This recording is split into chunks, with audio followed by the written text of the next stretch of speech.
টানা বৃষ্টি ও জলাবদ্ধতার মধ্যে সোমবার এইচএসসি পরীক্ষা নেওয়ার প্রতিবাদে শিক্ষামন্ত্রী আ.ন.ম এহসানুল হক মিলনের পদত্যাগ দাবিতে ঢাকাসহ দেশের বিভিন্ন স্থানে সড়ক অবরোধ করে বিক্ষোভ করেছে শিক্ষার্থীরা। মঙ্গলবার সকালে রাজধানীর সায়েন্স ল্যাব মোড় এবং মিরপুর সড়ক অবরোধ করে তারা। এ সময় দফা ১ দাবি ১, শিক্ষামন্ত্রীর পদত্যাগ, তুমি কে আমি কে, ফার্মের মুরগি সহ নানা স্লোগান দেন পরীক্ষার্থীরা। শিক্ষার্থীরা জানান, পদার্থবিজ্ঞান পরীক্ষায় ৮টি প্রশ্নের মধ্যে 2টি প্রশ্নই ভুল করা হয়েছে।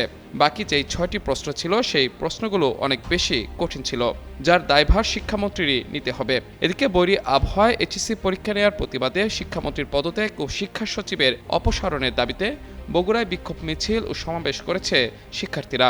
বেলা 11টার দিকে তারা মহানগরীর সাতমাথা এলাকা থেকে বিক্ষোভ মিছিল বের করে। এরপর দুপুর 12টার দিকে মিছিলটি নগরীর সাতমাথা এলাকা থেকে জেলা প্রশাসকের কার্যালয় চত্বরে যায়। সেখানে আয়োজিত সমাবেশে 24 ঘন্টার মধ্যে শিক্ষামন্ত্রী পদত্যাগ না করলে কঠোর কর্মসূচি দেওয়ার হুমকি দেয় শিক্ষার্থীরা। অন্যদিকে দুপুর 12:15টার দিকে বরিশাল শিক্ষা বোর্ডের সামনে ঢাকা বরিশাল মহাসড়ক অবরোধ করে নগরীর বিভিন্ন কলেজের শিক্ষার্থীরা। অবরোধের ফলে মহাসড়কের দুই পাশে যানবাহন আটকে যায়, এতে চরম দুর্ভোগে পড়েন যাত্রীরা। এছাড়া রাজশাহী, বরিশাল, দিনাজপুর, ময়মনসিংহ ও কুমিল্লা শিক্ষা বোর্ডের সামনে এবং সরকারি রাজেন্দ্র কলেজ, রংপুর জেলা স্কুল সহ সারা দেশের বিভিন্ন শিক্ষা প্রতিষ্ঠানেও একই ধরনের কর্মসূচি পালন করা হয়েছে।